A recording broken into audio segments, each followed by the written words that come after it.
রাজধানীর বনশ্রীতে গুলি করে ব্যবসায়ীর স্বর্ণ লুটের ঘটনায় বিক্ষোভ করেছেন স্থানীয়রা।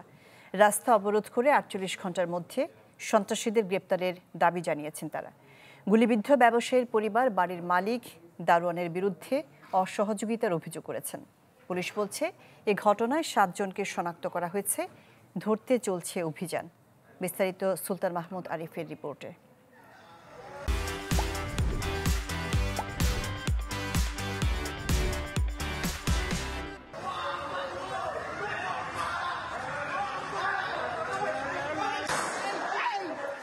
কতটা নিরাপত্তা ঝুঁকিতে রাজধানীর মানুষ তা কিছুটা বোঝা যায় যখন একজন ব্যবসায়ী নিজ বাসের সামনে গুলিবিদ্ধ হয়ে লুটের শিকার হন।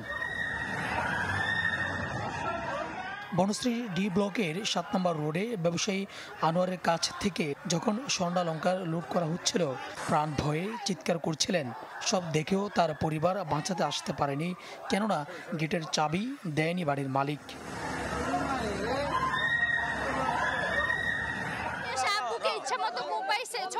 গুলি করছে, ভিতর থেকে আমি আর আম্মু চিৎকার করছি, আমাদেরকে চাবি দেওয়া হয় নাই। আমাদের দাবি এখন সুষ্ঠু বিচার হোক, এটা যারা করছে তাদেরকে আইনের আওতায় আনা হোক।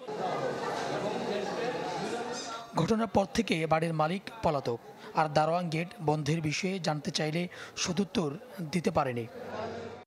সবাই ঢুকানোর পর আমরা সাবির তালা লাগাবেন। এসি দুই মেইন গেটটা লাগাইলেই তো আর এরা যাইতে পারে না মোটরসাইকেল দিয়া, এরা আর ওই জায়গা এরা তো রাস্তার মাঝে ছিল না। গুলি ও লুটের ঘটনায় বিক্ষোভ করেছেন বনশ্রীবাসী ও ব্যবসায়ীরা। সন্ত্রাসীদের ৪৮ ঘণ্টার ভিতরে গ্রেপ্তারের দাবিতে অবরোধ করা হয় বনশ্রীর সড়ক।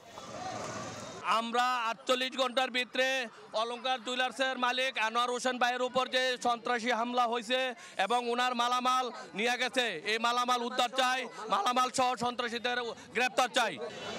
পরে রামপুরা থানার পুলিশ এসে ব্যবসায়ীদের আশ্বস্ত করলে রাস্তা ছেড়ে দেন তারা। পুলিশ জানায় ৭ জনকে শনাক্ত করা হয়েছে, অপরাধীদের গ্রেপ্তারে অভিযান চলছে। এখানে আমরা তিনটা মোটরসাইকেলে মোটামুটি ৭ জনকে আমরা শনাক্ত করতে পারি। ৭ জন। আমরা অনেক দূর আগে গেছি, আমরা একটা রেজাল্ট নিয়ে আপনাদের সাথে কথা বলতে চাই। এদিকে গুরুতর আহত ব্যবসায়ী আনোয়ার ঢাকা মেডিকেল কলেজ হাসপাতালে চিকিৎসাধীন আছেন। সুলতান মাহমুদ আরিফ, চ্যানেল 24, ঢাকা।